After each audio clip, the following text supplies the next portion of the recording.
Charger. I can't right now, man. Aren't you? You just can't walk in and just take over.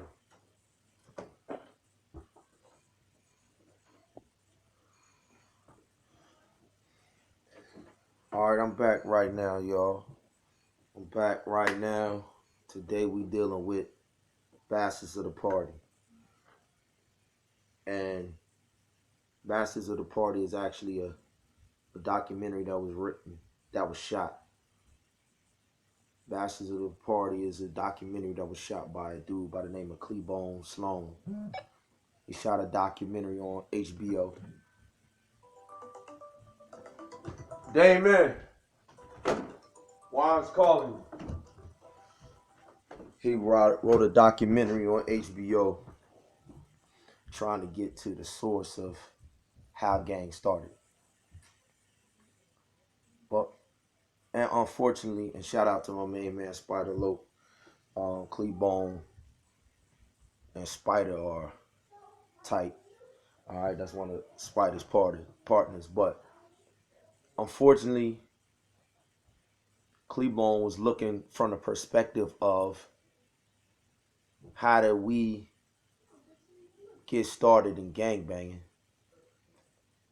but he was looking introspectively through the documentary upon himself and the gangs as the bastards of the party, based off of a book that was written that was documenting a lot of the information that he used for the documentary, and the individuals by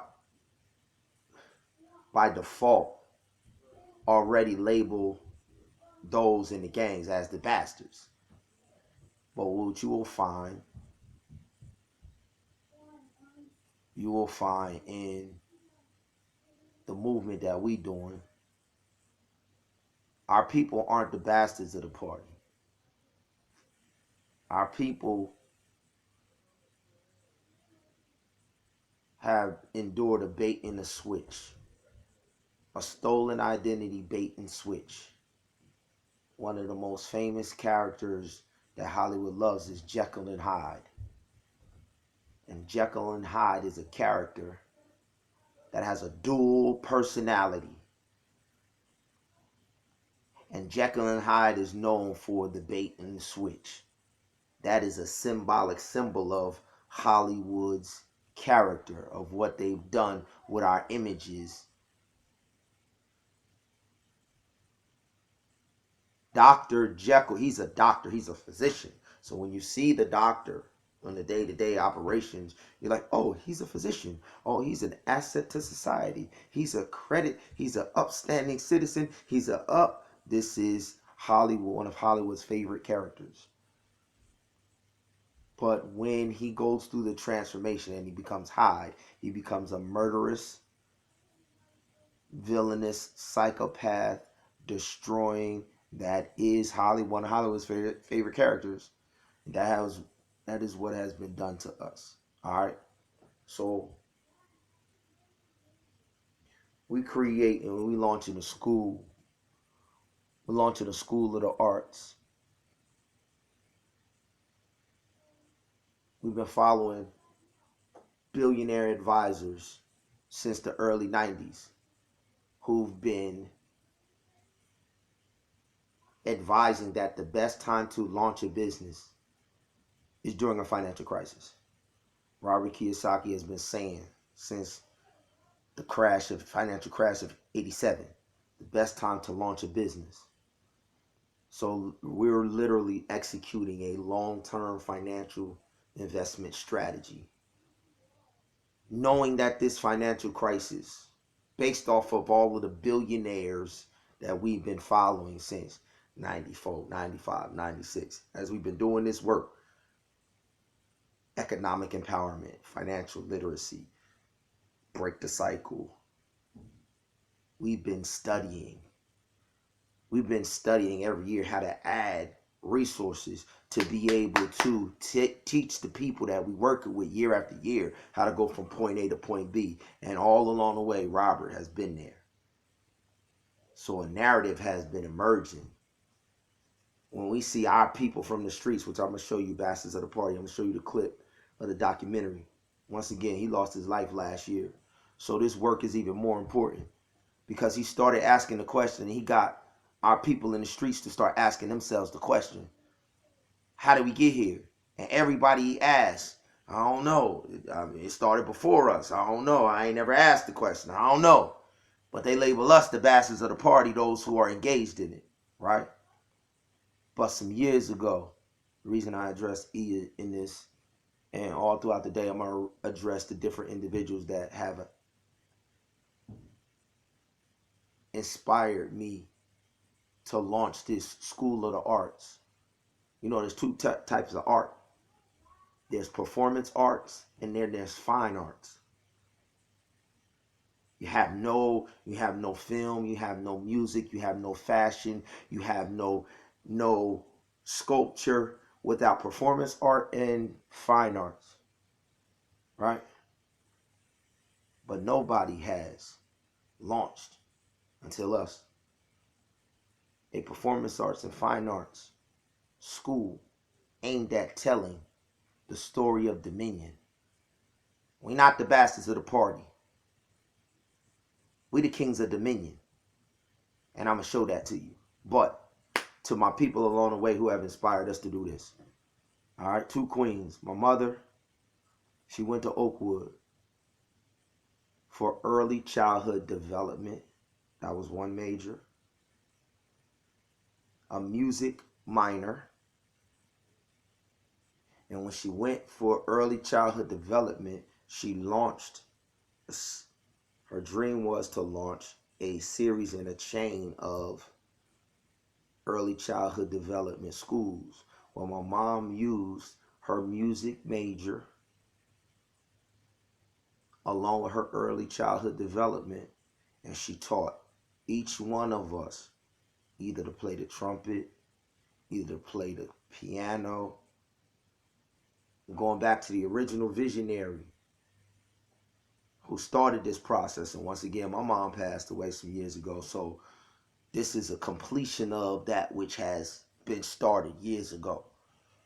She saw a place where you could take the arts and take kids from the earliest time and infuse skills in the arts so that they wouldn't be labeled as bastards of the party down the road with organizations that was placed in our communities, not organic to our communities, placed in our communities. And so to individuals like E, once again, my wife had no knowledge of my mom's passion and her degrees and all of that. But my wife said to me one day, we're in Orlando, Florida. She goes to work, and there's a group of individuals at my wife's job. My wife is a physical therapist. But in that profession, there is a huge, massive amount and a pipeline of people coming from the Philippines here and India here. So they have a pipeline, an ascension pipeline, to come from third world abject poverty. If you look at the Philippines, where Manny Pacquiao comes from, if you look at the Philippines, it is one of the poorest places on earth. If you look at India and Bangladesh, these are some of the poorest places on earth. But here in America, the Philippines, the Filipinos, the Indians, they have an ascension pipeline. Y'all gotta listen to me. They got an ascension pipeline where they come from third world abject poverty. They come to a place where they get access to resources. But the thing that they don't have is they don't have an artificial, manufactured, fake identity swap going on. Nobody else has to deal with the Jekyll and Hyde identity theft. Individuals posing as doctors during the day and slaughtering, rampaging maniacs during the night. We know that this is the culture where the individuals who set up shop in our community come from, because Jack the Ripper in London is just that. That is who Jack the Ripper was, the real Jack the Ripper. A doctor by day, by night, slashing and murdering and maiming prostitutes by night. Jack the Ripper. And they celebrate him. People take tours to London. They celebrate Jack the Ripper. People pay to travel to go to the sites where he murdered and dismembered people. The only people in the world that they brand forever with these boxes and labels is our people, who are the only people in the world who don't deserve the label. The only people in the world. And it doesn't matter how many of us do the E.T. the Hip Hop Preacher. It don't matter how many of us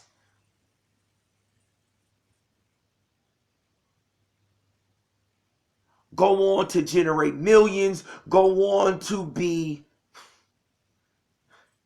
leaders of the globe. No, we get the label and a brand. You know why? Because we haven't controlled the narrative. We have not controlled the images. We have not controlled telling the story and competing with the lying narratives. So our people even believe the lie. That's where they get residual income from the lie of the seed that they planted. So all we're going to do is all across the country, we're going to have the same ascension pipeline into this ascension school of the arts. Just like the Filipinos got it in place and they come here to America. Just like the Indians got it in place. Just like when people who do get across the border, y'all better believe they got ascension programs. Everybody got an ascension program but us. Little Italy got an ascension program for the Italians that come. In Illinois, they got a street. In Chicago, there's a street called Pulaski Pike. That's Little Poland. Pulaski. All up and down Pulaski, yo. Listen, the businesses is Polish. The people who make the decision of the laws in that area, all up that strip, you better believe. The aldermen, the judges, everybody in the world. Little Russia.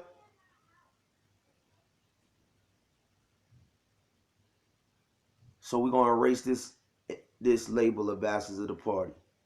All right? And first we're going to start with an education program. The reason I'm talking to E is because we was doing work at Ground Zero 2006, 2007. Ground Zero, Crenshaw, LA.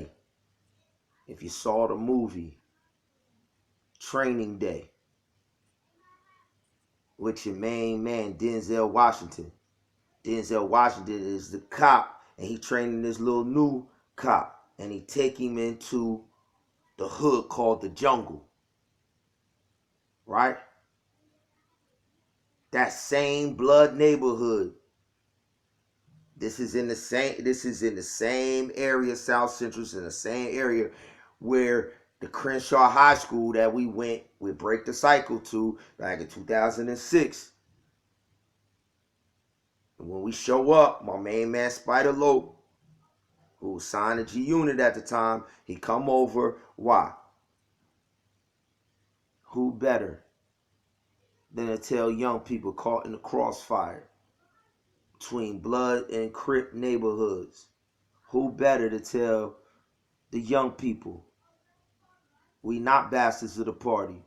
We got a story of dominion, than the individual who was living it right now.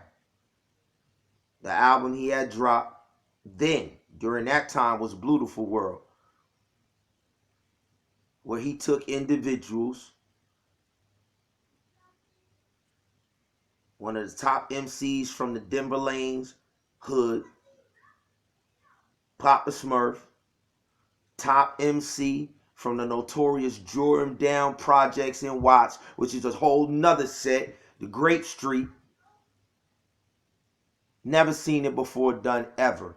He from Tookie Williams neighborhood, so you got the Crips, you got the Bloods, you got the Grape Streets, and you got all of them sitting at the table like, yo, they can't put labels on us. They can't tell us we gotta kill each other. This man is saying, yo, we got an opportunity to do movies and tell our story. We got an opportunity to make music, and instead of sell drugs and instead of gangbanging and kill, we could tell poetry and get out the hood. We could launch clothing lines and get out the hood. We could start legitimate businesses instead of being trapped by these pipelines of drugs. We could start a pipeline of prosperity. And this man willing to say, come across the neighborhood and say, forget the lines that they trying to divide us from. Because you the nicest MC that I done heard around here. I don't care what color you claim. I don't care what neighborhood you from. Yo, your skills as an MC says, I want you on my team. Who better? Who better than to go into Crenshaw High School? Than somebody who ain't talking about something, but who living it. Who's pioneering that. I've never seen nobody do it in the industry before him or after him, and they still, that was 2006, it's 14 years later, and they still trying to remove the individuals who trying to get that statement to the people. So what does that say? If 14 years later, they're trying to prevent that message of, yo, you could break the cycle, yo, you could launch and ascend out of here, you could get out the concrete jungle. If they're saying no, what does the word say? Suffer the little children to come unto me and forbid them not. If that ain't forbidding our children. And he said, we supposed to suffer to remove those who are preventing. Listen, the disciples were the ones preventing the children when he said that. He literally removed the disciples who belong to him. What are we supposed to do with the people who don't belong to us? If he removed the disciples and said, you're not supposed to be an obstacle. You're supposed to lay down your life. You're supposed to be the bridge that they walk over to get to me. You're not supposed to be the hurdle that they got to jump over to get to me. He said, suffer to be the bridge. Suffer to lay the ground. Suffer to pour the concrete foundation that they could cross over. 14 years later, after we going down into Crenshaw High School to build bridges, they still killing kings that's telling them to break the cycle. 14 years. 14 years later, yo. Same high school, same neighborhood. 14 years later, yo. And the other reason why I gotta say something to E is because when I was there in the group, I was there, he used to break us up in family groups. So the whole assembly would get addressed in the auditorium in a public setting. But we would break out into family groups, and we adopted them shorties in them family groups. They was my shorties.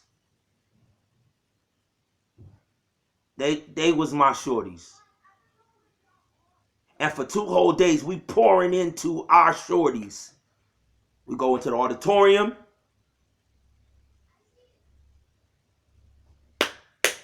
E doing this thing. Break out into the family groups. Get beneath the surf. That's the whole job of the family group. That's the one job. I just planted the seed. Now make sure that the seed germinate. Make sure it take root. Make sure it sprout up. And so in the group, we coming up in our last final family groups. I got this one shorty that was in my group. He happened to be in a terrible situation. Terrible situation. All right. In and out of foster homes. Terrible situation. So he like, I'm with it. Like, whatever y'all tell me I gotta do to break the cycle, I'm all in. So at the time, we didn't have a annual program. We didn't have no entity that we could leave in place that they could lead a conference, and then with the resources that we put together of the conference, connect the dots between the organizations there on the ground, and then so boom, after you get out of school at 3 o'clock, boom, come over to the spot, and then they going 3 days a week, they're gonna work with you on this. 2 days a week, they're gonna work with you on this. That wasn't in place. But I told the shorty, I was like, listen, the next time you see us, the next time I see you next year, because this was an annual event. Next time I see you, promise you. He was only in the 10th grade, so I'm like, listen, stay out of trouble, do what you gotta do, hold your head down. When I come back, I promise you, we gonna connect these dots. Man. I promise my man, I promise you I'm gonna put a system in place, and the next time you see me, we're gonna have a system, an annual system where you could go from point A to point B. That promise became a curriculum. My right-hand man's mom died, so we didn't get to come back. Shout out to Roy.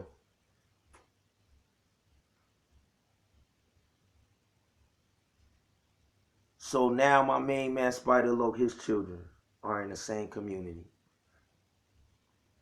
He got 6 children. So now that we got the curriculum, the promise still stands. The promise was made. It got to happen. It got to happen. And just like Paul told the Gentiles, listen, you owe the poor among Jerusalem. Because if you share in a blessing out of your material wealth, you owe. And it said when he was going back to Jerusalem, the Gentiles of Spain and Asia Minor, Greece, who ain't no gospel before Paul came up in there with the gospel. But now their lives have changed and transformed, and they was financially in a better place, because when you are put in this ascension program, when you receive this transformation and this transfiguration, Paul said, you owe. You're not the source of this transfiguration. You benefiting from it. You can't take the profits.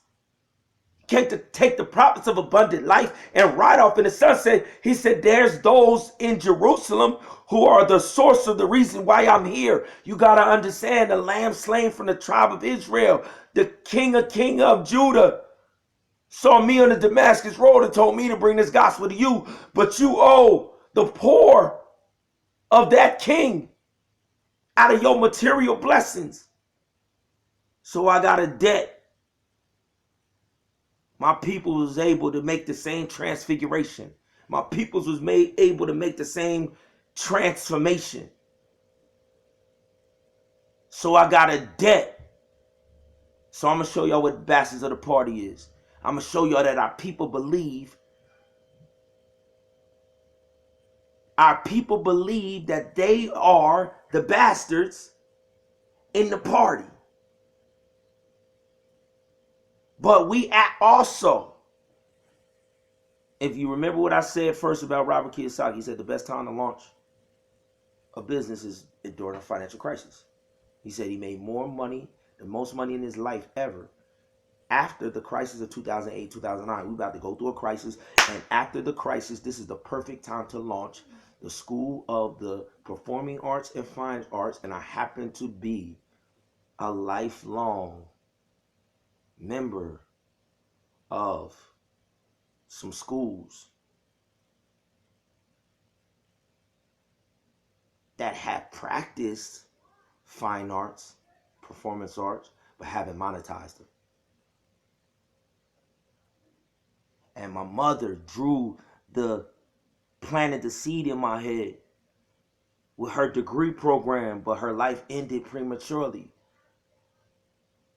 She connected the dots between playing music as a young shorty. At 6 years old, she taught me to play the piano, but I was so ignorant because I wanted to play the drums. I rebelled, and I didn't get that she was laying the foundation for a vision that the king had given her to teach the baby skills in the door. 6 years old, she had me playing the piano. She had my sister playing another instrument. 6. Early childhood development was her business degree. She launched a school when she got in Michigan.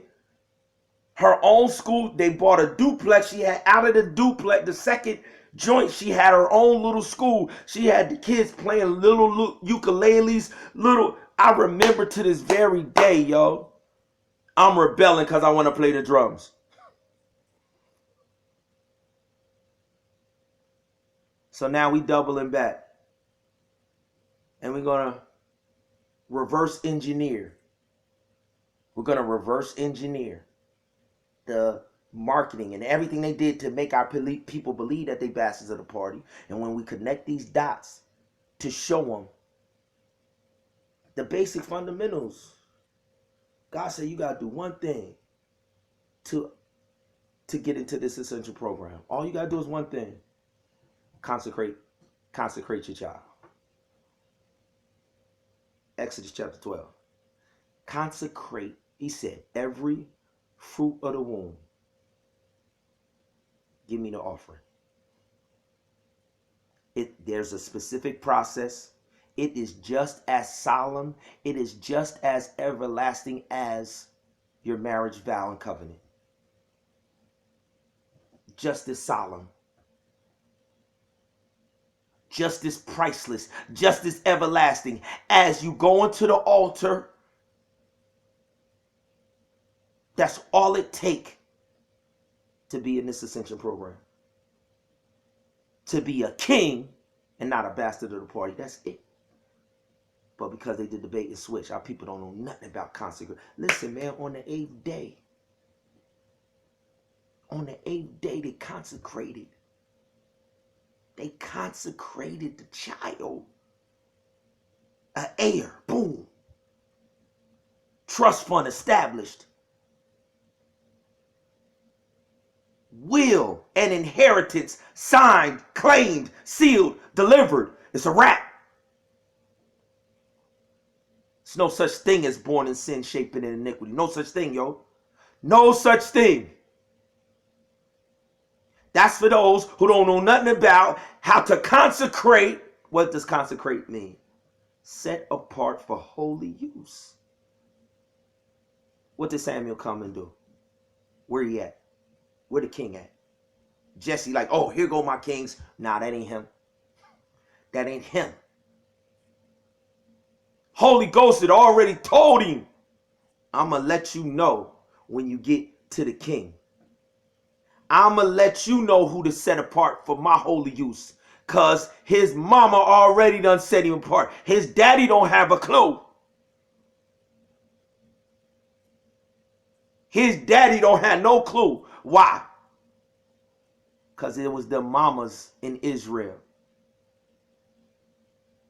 the Elizabeths and the Marys that Gabriel came to. The Elizabeth, John the Baptist, Mary, that Gabriel, the angel, came through to. Hannah goes to the temple and Eli is rebuking her like she's a prostitute. She like, no, I am reciting the promise that the king made to Eve. I will send you. Listen, man, these ladies remember God's command in Exodus to consecrate the first fruit, and then their children would be the king, could potentially be the king of kings. Bastards of what party?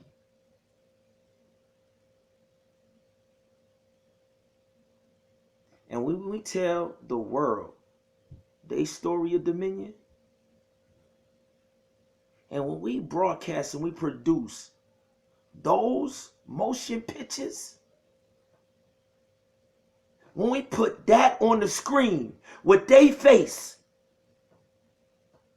when we connect the true pages of the word to their face, they ain't never going back to nothing else. Nobody has dared to connect our people to our story.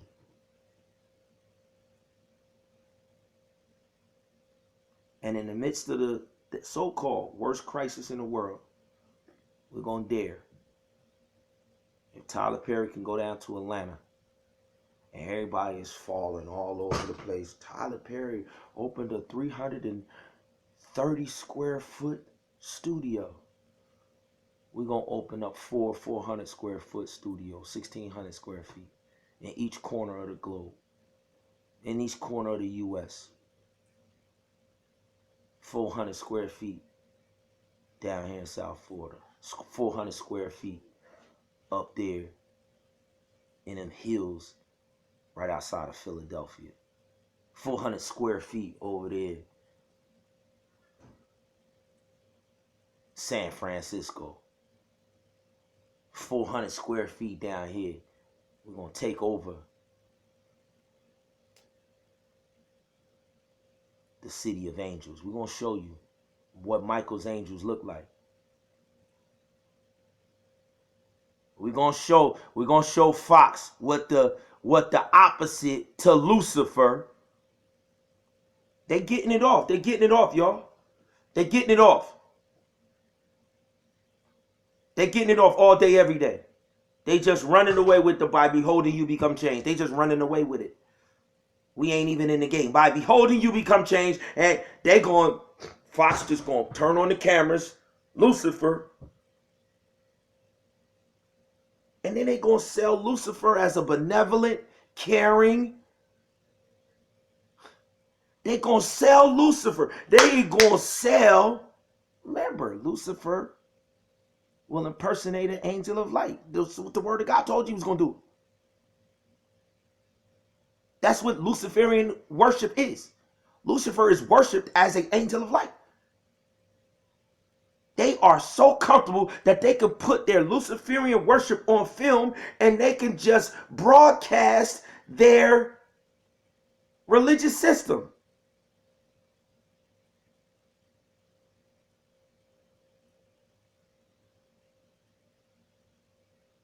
So this is about some competition. That's all this is about. This is about pooling resources. You want to build some studios? Let's go. You want to write some movies and motion pictures? You want to tell a story? We're going to tell you a story of dominion. But this is Bastards of the Party.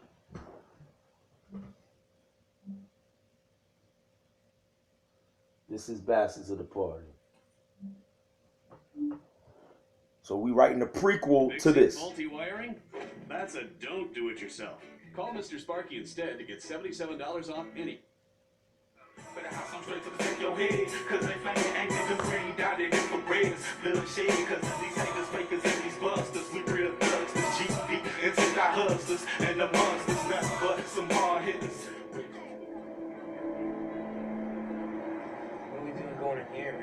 killed coming in here. You know about this place, huh? Yeah, it's a jungle, right? That's right. They say don't come in here with anything less than a platoon. That's right. They say don't come in here with anything less than a platoon. These is cops. It's the artery right here. Jungle, down, stones. Yeah, a lot of murder investigations lead right here. One way in, one way out. Thought we were gonna get something to eat. Hey, don't ever come up here without me, you hear me? I'm serious, for your safety.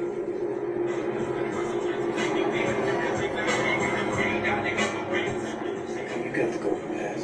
The treaty fed. They know if they cross the line, I'm taxing that ass.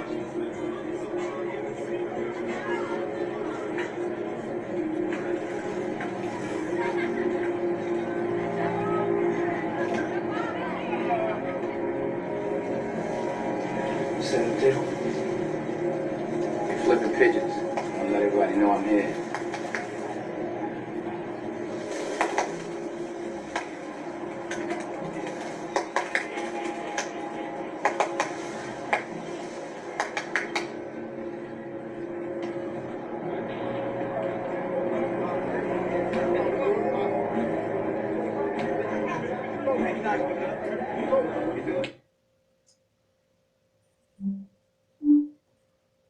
This the dude.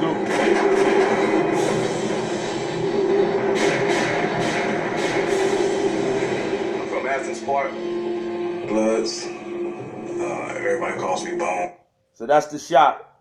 That's the shot. When Denzel got out the car, he walked up, and this the shot from the jungle. So he was in training day. All right. This Bone.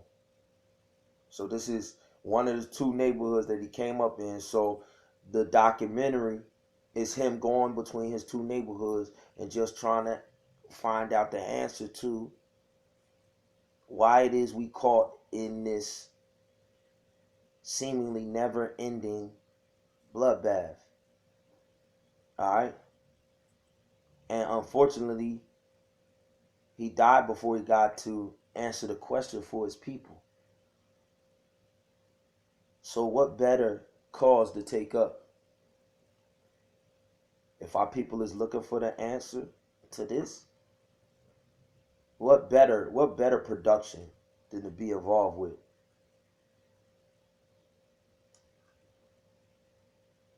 I've been there for pretty much my whole banging career. I started really trying to search out how did this get started. I'm saying, how did we go from being brothers to kill that nigga? Everybody knows about the Black Panthers. The Crips and Bloods are the bastard offspring of the political parties of the 60s. And so out of the ashes of the Black Panther Party. All right, you got it. Somebody in a book said the Bloods and the Crips are the bastard offspring of the political parties of the 60s. Saying, and you know, just like on the streets, when they take down a head off the block, 4 or 5 other little lieutenants scramble to try and fill the void of the power vacuum. So when they took down the Black Panther Party, and they also had another organization called the US organization, when they took them down but didn't put anything else into place, there was a vacuum that the streets filled. So this book that he came across when he was doing his research said that the Bloods and the Crips are the bastard offspring. That's their perspective.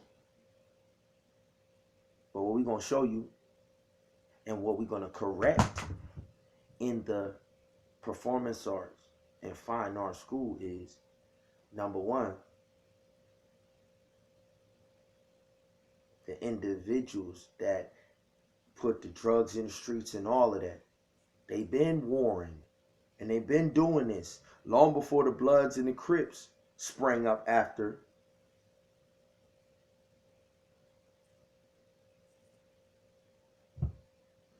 The the Black Panther Party and the US organization in the 60s. I could show you footage from the 1830s in New York of the real gangs of New York. The 30s. So this been going on. And then I could take you across the water and show you the same different factions warring over who is going to control the crown of England. Divided by the same colors, divided by the same blood-spilling beef. We are not the bastards of the party. It said, the word said, by beholding you become changed. And when they came here and they did this and they did this. So if anybody wants to know, how did this happen? It is well documented. We're going to document it. And then we're going to show our people how to reclaim the image of who they were before they beheld the carnage, before they beheld the bait and switch, before they got victimized by the Jekyll and Hyde.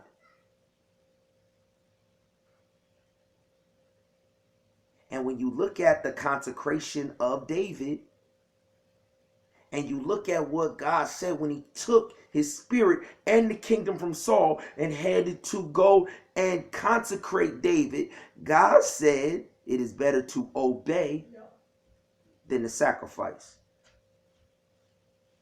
And do you know that the color for obedience, when the children of Israel came to worship God, the layer of the sanctuary, he had multiple layers that covered the sanctuary. Do you know that the layer that covered the whole sanctuary was blue, representing the water of life, representing obedience? All throughout the word, when he talks about obedience, when he talks about faithfulness, when he talks about the water of life, he's talking, it has always been synonymous. Obedience, water of life, faithfulness, blue. In that same sanctuary system. Atonement, repentance, the cleansing from atonement and repentance when you have been unfaithful was represented by the red, the blood of the Lamb. Obedience, and then the individuals who stole that whole system. They stole Zadok the priest. They stole the whole consecrate. When they crowned their English kings and queens, they stole this whole system. Perverted it, distorted it, waged war over it, and then had a nerve to wrap themselves in the colors blue and red when they waged war in the War of the Roses. I lie to you not. Red, white, and blue. Two separate families. And then the family that won became the everlasting family that was the queen. And they was the blue family. Red, white, and blue. The red and the blue. But in God's system, in his consecration, his establishment as kings, when his people are faithful, water of life, blue. It is better to obey than to sacrifice. It's better to be blue than to sacrifice and repent, Saul. I don't want the I don't want the blood. I want the faithfulness. But if my people stumble, will I put a system in place? Yeah. And your blood of your goats and your sheep and your herds won't do. You ain't gonna misrepresent the blood.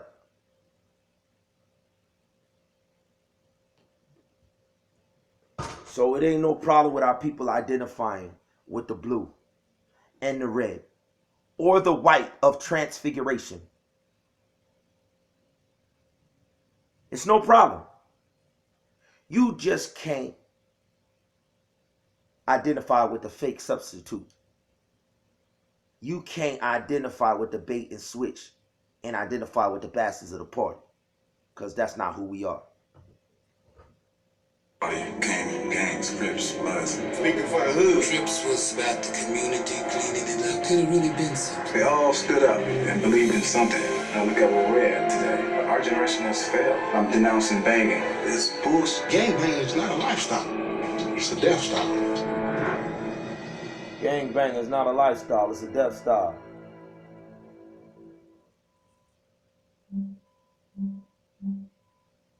I salute this king, yo. I salute this king. I'm from Athens Park. Bloods. Everybody calls me Bone. I've been there for pretty much my whole banging career. I also claim the Jungle Stone, Black Stones. I'm real tight with the Black Stones, so I always had like a... Understand, the same Black Stones, my people's from Chicago.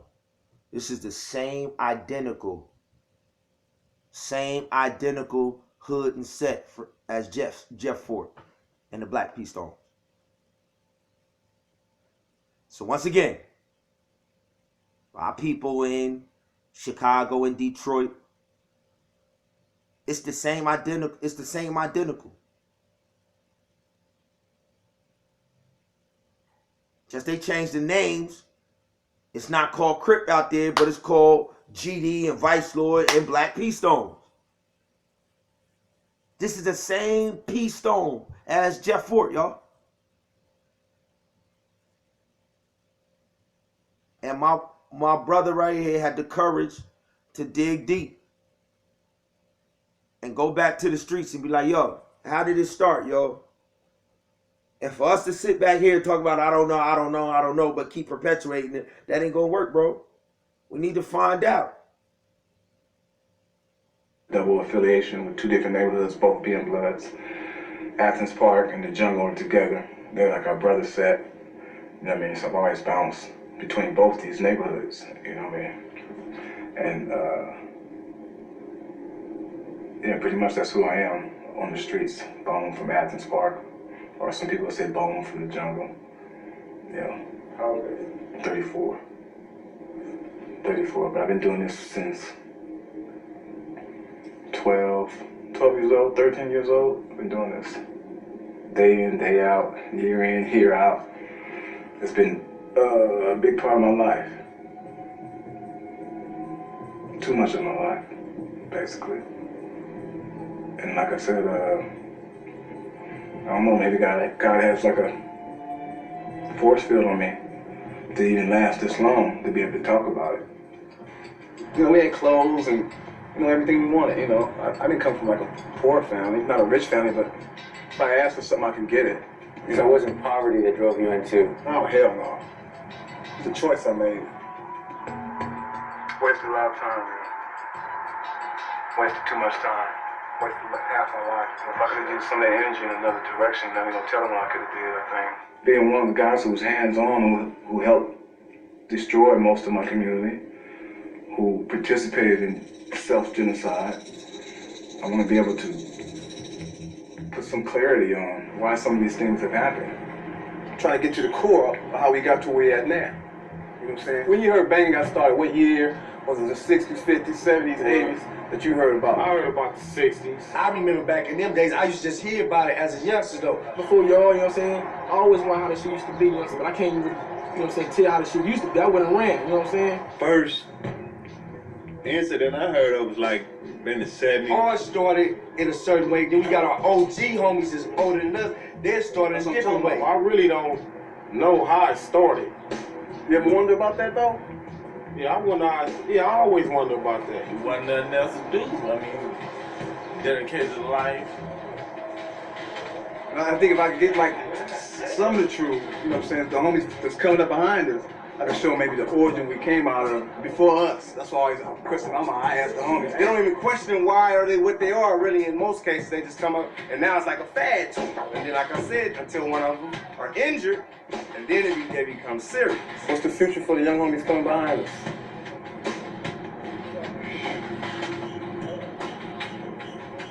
pressure on a kid can be tremendous in the neighborhood to do something. You know, because once he says this is who he is, and I'm banging for Athens, or I'm banging for the jungle, or I'm banging for whatever set, then you know people around him like, okay, what you gonna do? Do something. Let me see. Let's get that. Why not? Die sooner or later. Anyway, huh?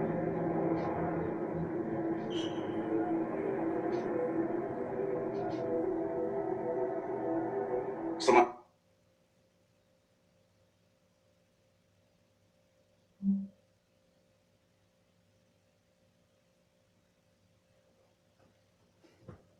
So what I'm trying to get y'all to understand is our people don't understand that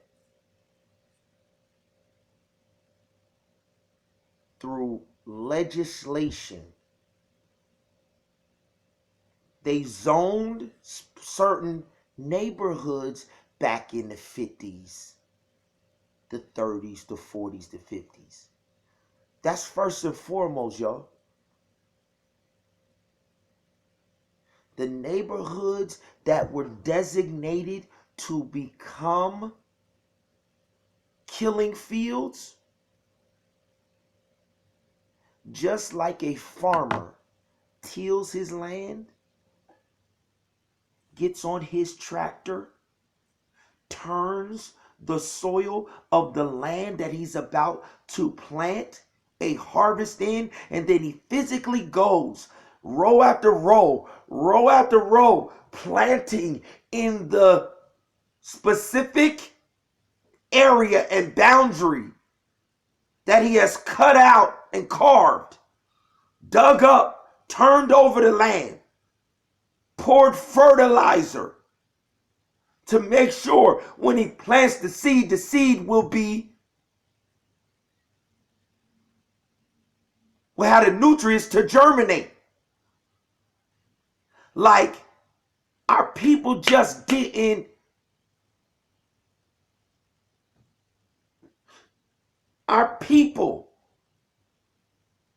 if they wasn't doing this beforehand, then it's a reason they doing it now. If somebody artificially cultivated the crop that you're seeing, then we can plant another crop.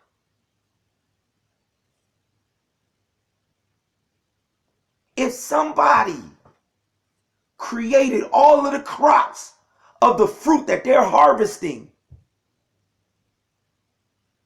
we can go over, till land, plant seed, says the King of Kings.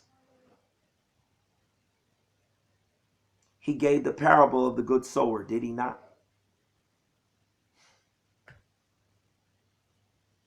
He gave you all of these parables ahead of time because he knew they was going to come in his name, sowing seed, and get his children to identify with a harvest that ain't got nothing to do with them. And then he's telling his sons, yo, outsow these cats. Outplant these cats, yo. Don't waste my time. Please do not waste my precious blood. Outwork these cats.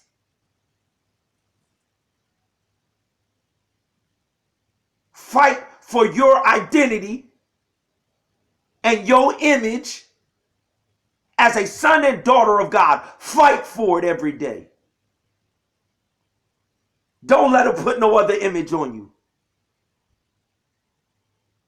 Be willing to lay your life down like I was willing to lay my life down, and tell them, can't nobody take my life.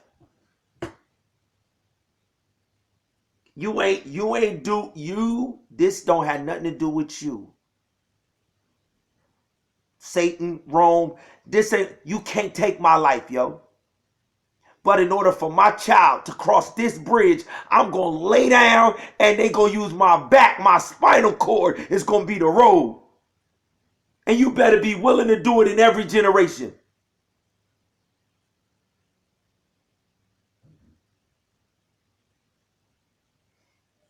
And now these cats, since the 30s and 40s, they still wonder, I don't know how they carved out these neighborhoods, yo. Go ask their grandparents. Could their grandparents live in any part of? No, they had to live in a specific part of LA that they had been zoning since the 30s and the 40s for death and destruction. All over the country, Chicago.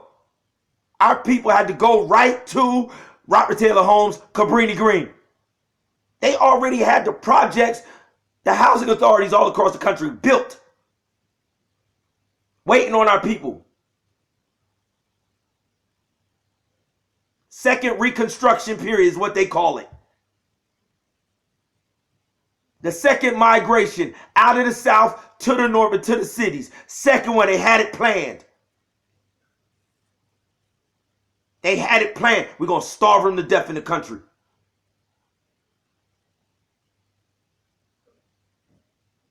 The plantation owners that used to break bread, ain't none of them going to break bread. So they're going to flock to the cities. And we got these huge housing tenements already built all across the country. Come on, y'all. Come on, y'all. Come on, y'all. That's a farmer going in and turning over the soil, preparing to plant a specific fruit and harvest. And did they harvest it? Oh, they still harvesting it. And our people got a nerve to be going along with it. We got our own story to tell of dominion. We launching a school, y'all. We launching. I'll show it to you in a second. I'm going to show it to you.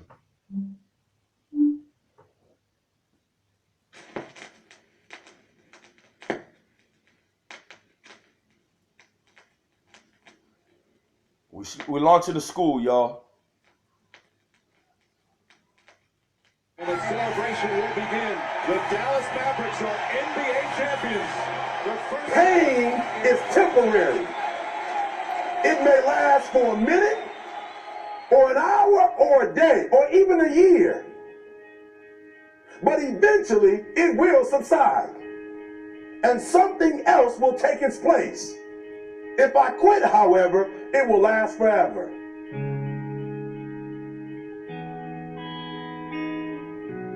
There was a young man who, he wanted to make a lot of money, and so he went to this guru, right?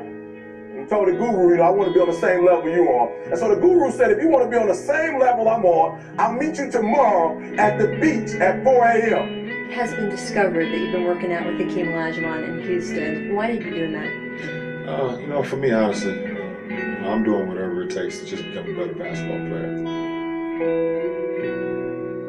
Guru said, if you want to make money, I'll meet you tomorrow, 4 a.m. So the young man got there at 4 a.m. The old man grabs his hand and said, how bad do you want to be successful? He said, real bad. He said, walk on out in the water. So he walks out into the water. Watch this. When he walks out to the water, it goes waist deep. So he's like, this guy crazy. Make money. He got me out here swimming. He said, come on out a little further. He came out a little further. It was right at his mouth. My man like, I'm about to go back in here. This God is mine. So the old man said, I thought you said you wanted to be successful. He said, I do. He said, walk a little further. He came, dropped his head in, held him down, hold him down. My man didn't scratch it, holding him down. Just before my man was about to pass out, he raised him up. He said, I got a question for you. Somebody answered the question for me. He said, when you were underwater, what did you want to do? He said, I wanted to breathe. So when you look at this, what do you see?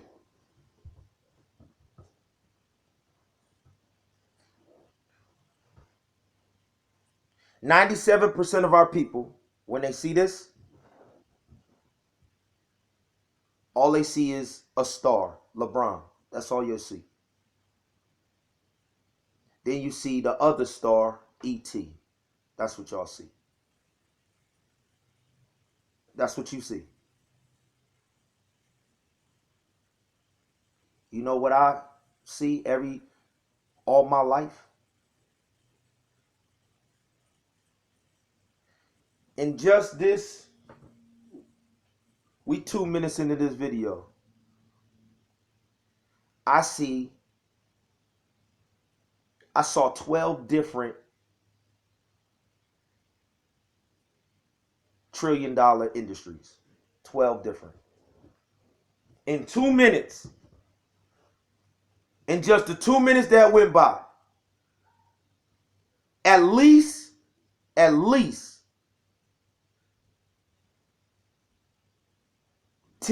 12, $10 trillion industries. I'm going to show it to you. He told the guy that you and your children, if you come from any of these neighborhoods, he from Akron, Ohio.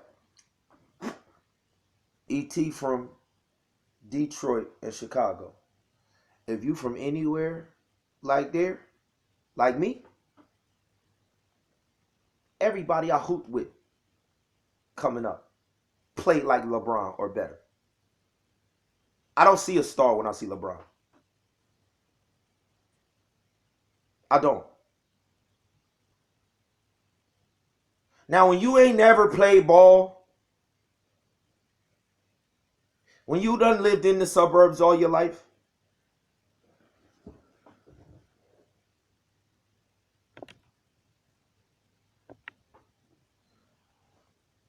when you lived in the suburbs all your life and you ain't never been in the trenches, I can understand you not getting it, not understanding it, right? But LeBron was shooting in the gym, right? Meaning he had trainers. That's a $1 trillion industry. He had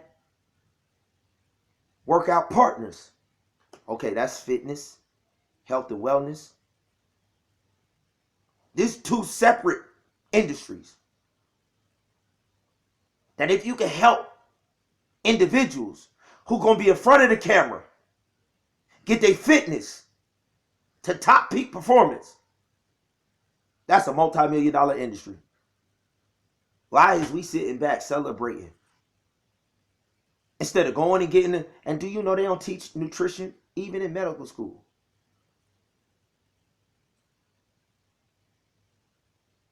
If you could become a trainer that can help these individuals when they practicing every day, take the fundamentals and they practice to a higher level, that's a multi-million-dollar industry.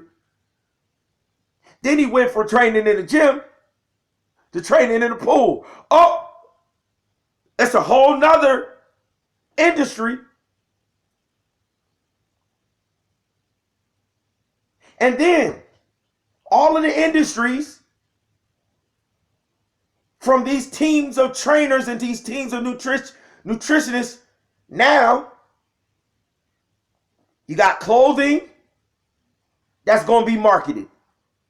Because whatever the individual put on, that's a whole nother multi-million-dollar, $1 trillion industry. You got the shoes that he got to put on.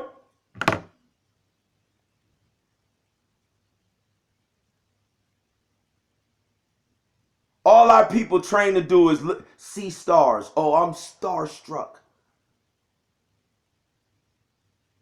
And then when a lot of people is starstruck, then they go and they put a label on our starstruck people when they walk out the door as bastards of the party.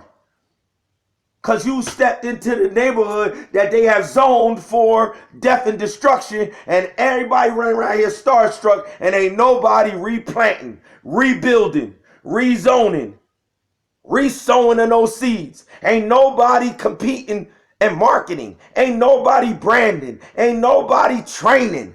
Ain't nobody working out. And if we working out under Gold's Gym's brand. We working out under CrossFit's brand. We got to go work out under something that they create. We don't know how to create nothing. They don't even believe in the creator. They're children of evolution. Businesses don't evolve. You got to create and launch a business. They don't get to be in business rejecting the creator, talking about evolution. Businesses don't evolve.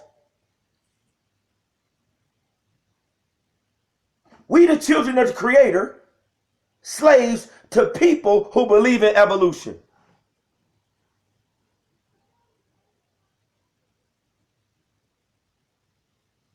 They the bastards of the party, meaning they don't have no father. That's what a bastard means, right? You don't have no father. Because the word bastard came from the text where Christ said, call no man on earth your father. He talking to a bunch of Hebrews who want to keep elevating Abraham over him being the creator in your life. He like, okay, I'm going to fix this. Don't you ever come out your mouth again and call no man on earth your father. You got one father in heaven. Anybody else drawing breath, acknowledging any other figure of masculinity other than the Father in heaven, you a bastard. This is where the term bastard came from. Call no man on earth your father. You have one father which is in heaven. Then he said, don't call nobody teacher. We run around here and we, oh, my professor. Oh, I want to give thanks to my, he said, call no man on earth your teacher. They about to lie to you and give you an education that's worthless. Two things he said, don't call no man on earth. Father or teacher.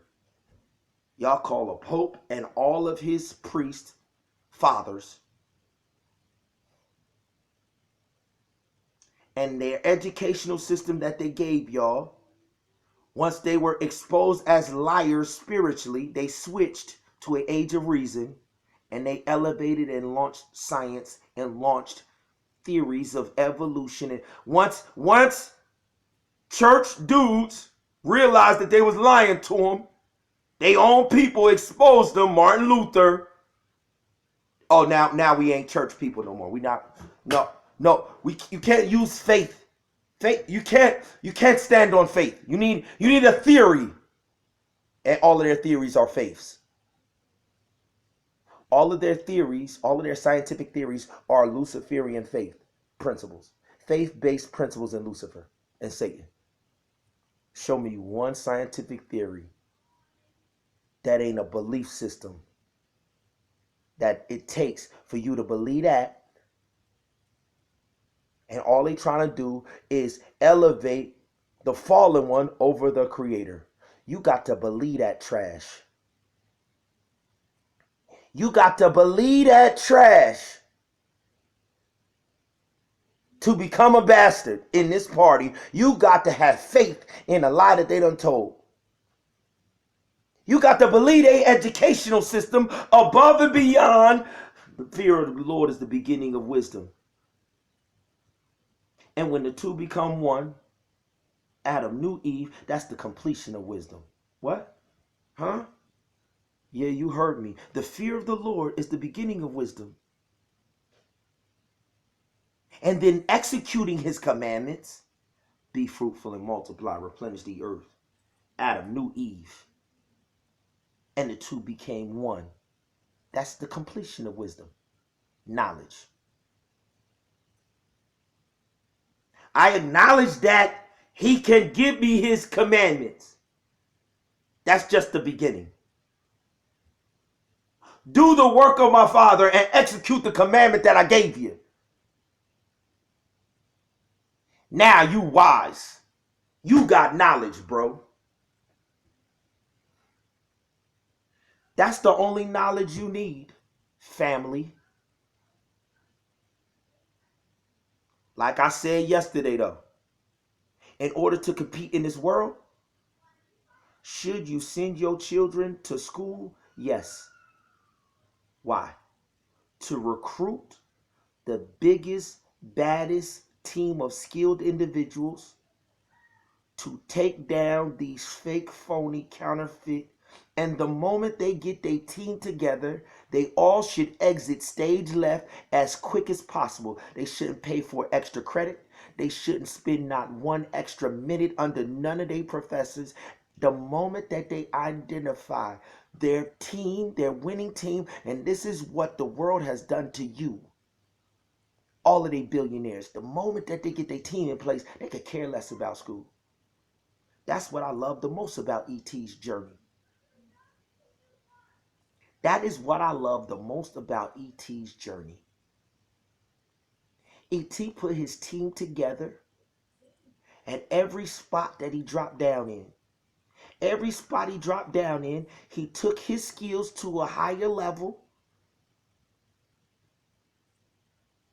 and he added to the team. When he left Huntsville, he ain't had no media, he ain't had no production, he ain't had no nothing. He just had a team that was willing to go wherever and destroy whatever and tell this story in skits, in song, however we gotta act it out in family groups. We was willing to go wherever. We don't care. Omaha, Nebraska, you want to go down to Kentucky, you want a halfway house, prison, we don't care where we gotta go.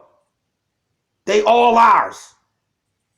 And then he went up to Michigan State and he added a media team. That's what going to places where people think they're getting higher learning is for. Networking. What did the creator go and do? He walked around recruiting his team. Then he went to work. Once you come follow me and I will make you a fisher of men. I'm going to make you fruitful, baby. That's the only reason you go to the university. Go get James and John. Go to the university. Go get Matthew. When you see Judas, run. When you get to the university and Judas try and join your team, run.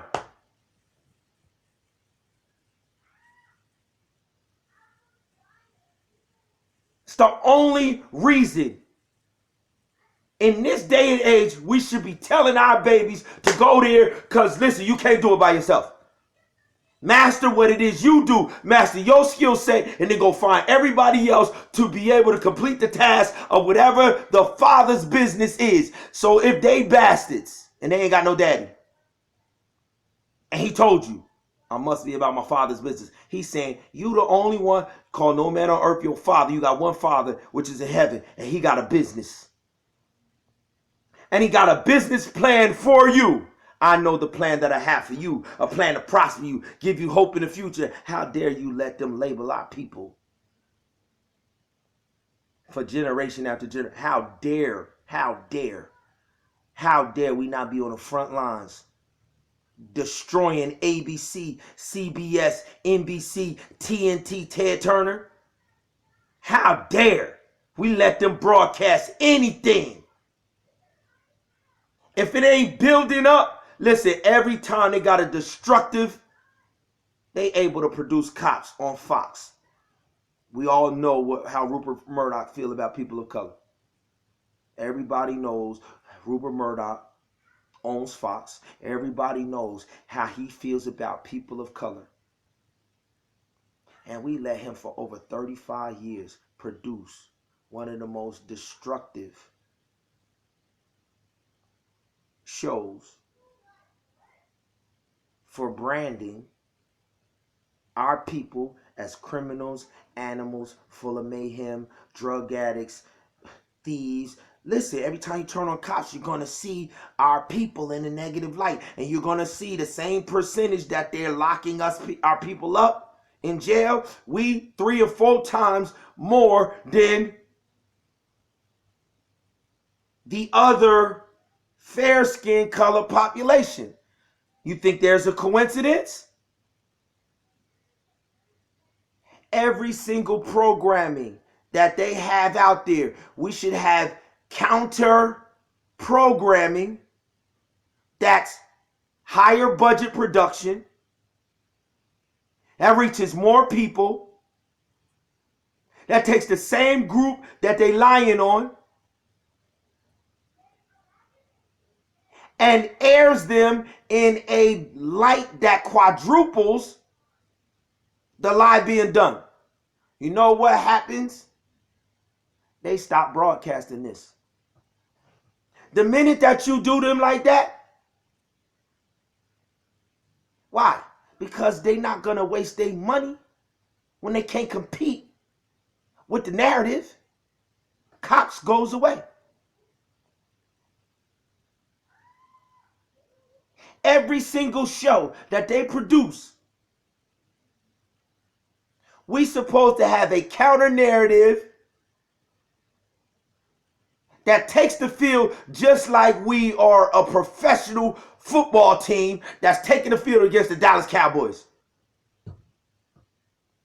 Every piece of content, the school that we launching, is designed to produce.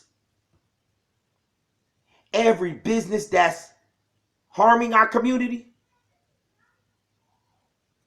So if liquor stores and gun shops are on every corner, then if we established multi-million-dollar business ventures, every corner where you see a McDonald's, you see a Burger King, don't you? Every corner where you see a CVS, you see a Walgreens, don't you? Huh? McDonald's don't let Burger King open a Burger King and they not put a McDonald's right up the street. Walgreens can't come into a neighborhood and CVS not be right across the street. We talking about I am on the battlefield for the Lord. I am on the battlefield. God got the wackest army ever. The Most High God got the whack. Listen, and our people are so loyal that if you really taught our people, when we teach our people how to game bang, I call it game bang. It's the Game of Thrones, right? It's the Game of Thrones, right? And when he was on the cross and he said he gave up the ghost, he said, it is finished. Finishing. When we training these cats, we train on the finish. When we playing football, we train on the finish. Finish the run. We hand you the rock off, finish. That's where the bang come in at.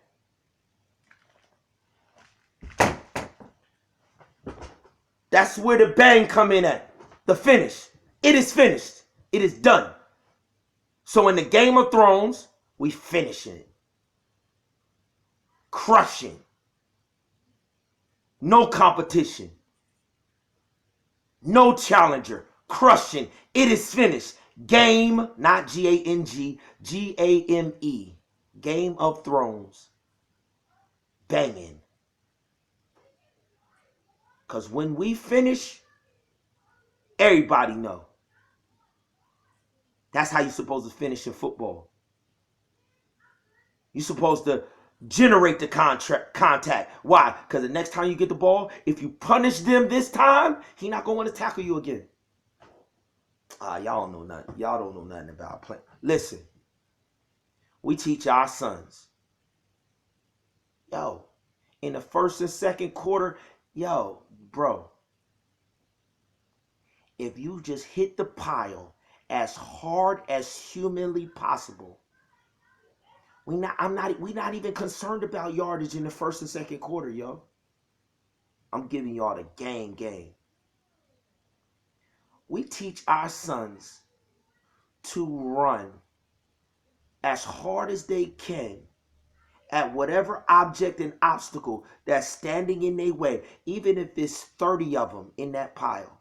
I promise you, if we give him the ball 20 times in the first and second quarter, and if he runs into that pile with all of his heart, mind, and spirit all 20 times, I promise you, in the third quarter when I give you the ball, 4 or 5 of them is not going to be in the pile. Next time I give you the ball, 9 or 10 of them ain't going to be. It's only 11 people on the field. So what happens in the third and fourth quarter?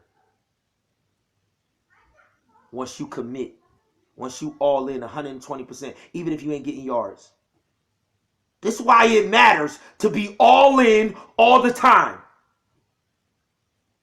We don't care about the yards in the first and second half.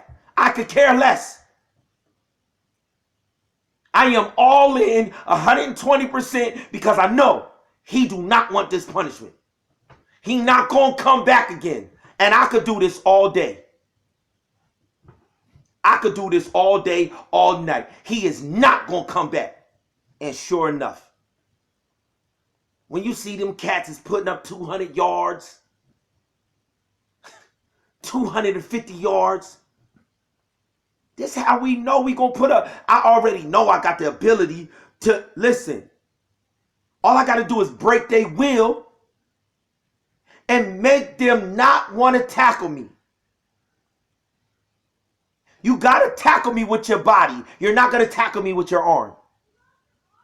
But when I punish your body 20 times, when you put your body in front of me, on 21, 22, 23, you're not putting your body in front of me no more. You're not putting your body, you're going to put your arm out there and I'm going in the end zone.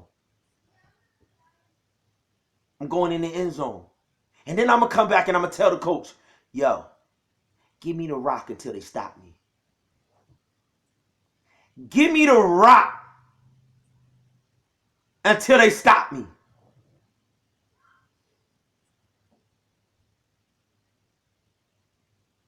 It ain't good enough for us to figure it out. It's not good enough for us to put up numbers. Don't mean nothing that I figured it out. It means something when I could take 100 different squads across the country. 100 different squads of little shorties who confused like heck. Who don't know where they going in life. Don't worry, son. Just show up 5 days a week. Twice a day. Don't worry. I already see it in you. You got it. You just don't know you got it. All you got to do is show up. And do what I tell you to do, son and daughter. Just show up. And I promise you, when you faithful and commit, then you're going to see yourself how I see you. That's the only thing. Our people, they got all of the talent. But they've been given an image and they bought into the image of who they are. And those of us who have figured it out and been blessed to get out, it's our responsibility to change their damn perspective. What's the damn perspective? It's the vision that the king gave the woman at the well.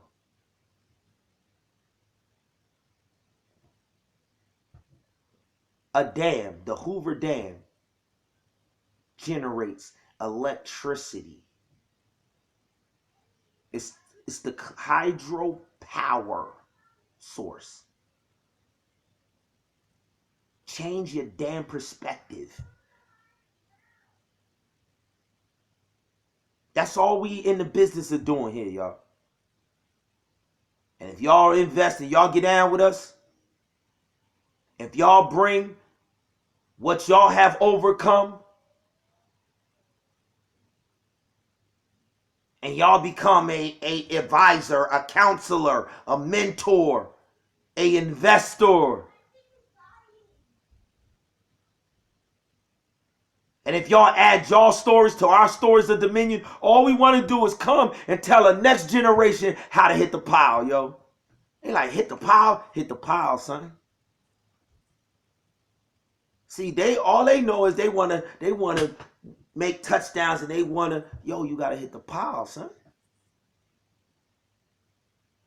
You got to run through the pile at least 20 times. Now, I promise you, you're going to be in the end zone. You got the speed to get in the end zone. But listen, in the beginning, they're there to tackle you. And it's will against will. And unless you can break their will, and it's the same thing with the principalities. Until you deal with the will of the principalities to derail what God has set up for you, until you break the will of Satan and his imps, you got to physically break their will. You got to break the will of the principalities for over your children. You got to break the will of Satan and the principalities over your finances. You got to run into the pile. You got to run into the pile of demons every single day with all your heart, mind, body, soul, spirit. And know, I promise you, you're not going to keep showing up every day to get this child. I promise you, you're going to go pick on somebody else's family. I bet you ain't going to keep running up on my wife.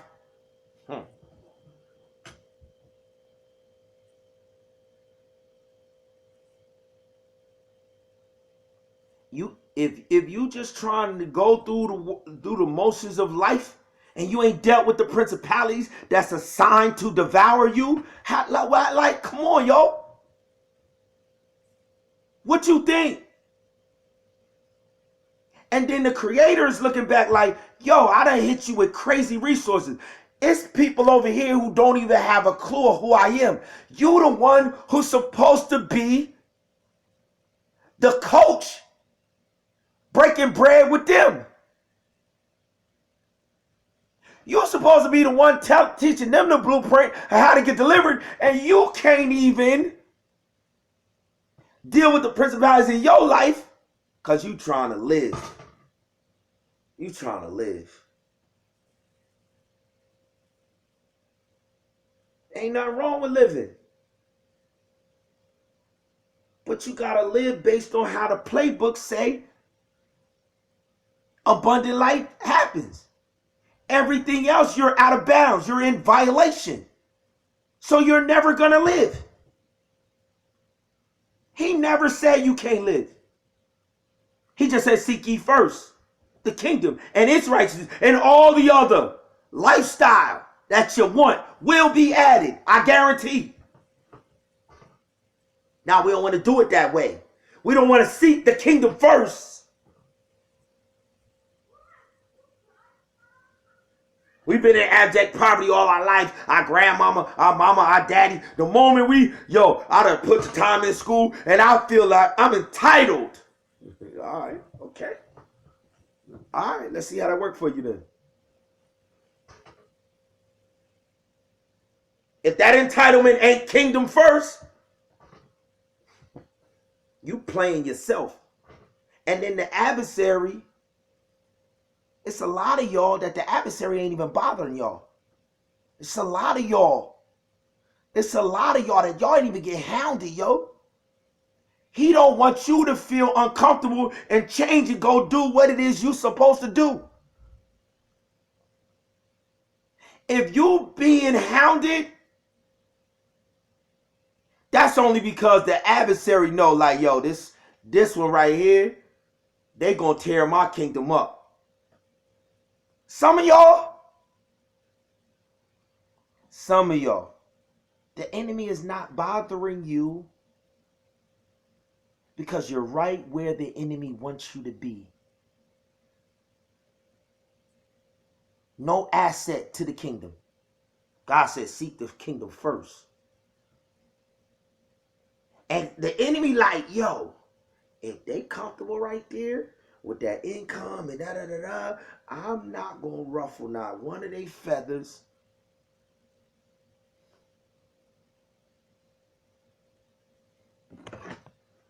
While our people getting killed. He said, when you want to succeed as bad as you want to breathe, then you'll be successful.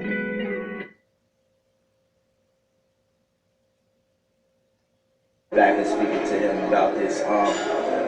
We bumped into, I would say, 7 different individuals who were looking to go into production, some type of media production at the conference today.